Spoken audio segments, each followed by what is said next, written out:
అనగనగా ఒక అడవిలో కొందరు దొంగలు ఉండేవారు. ఈ దొంగలు కాళికాదేవికి బాగా పూజ చేస్తారన్నమాట. సో, ఒకసారి దొంగల లీడర్ ఏమనుకున్నాడు, ఎలాగైనా అమ్మవారిని ఇంప్రెస్ చేద్దాము.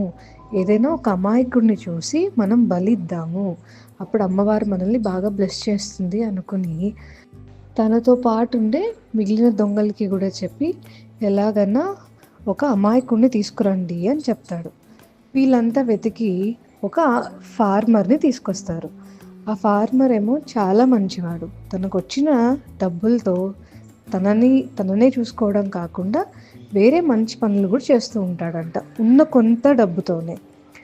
ఇక్కడేమైంది, ఈ దొంగలు ఇంకా ఈ ఫార్మర్‌ని తీసుకొచ్చేసారా, తీసుకొచ్చి ఆ కాళికాదేవికి ప్రే చేసి ఆ ప్రాసెస్ స్టార్ట్ చేస్తున్న టైంలో ఆ కాళికాదేవి ప్రత్యక్షమైంది.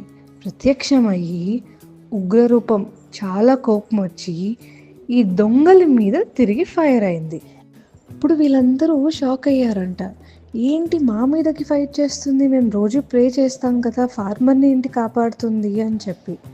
అప్పుడు కాళికాదేవి అందంట, నేను ప్రార్థన కంటే మంచి పనులకి ఎక్కువ ఇంపార్టెన్స్ ఇస్తాను. ఇప్పుడు అన్యాయం చేస్తూ తప్పులు చేస్తూ ప్రే చేసేస్తున్నాము అంటే మనం రావణాసురుడి భక్తి గురించి మాట్లాడుకోవాలి, కానీ మాట్లాడుకుంటున్నామా? లేదే.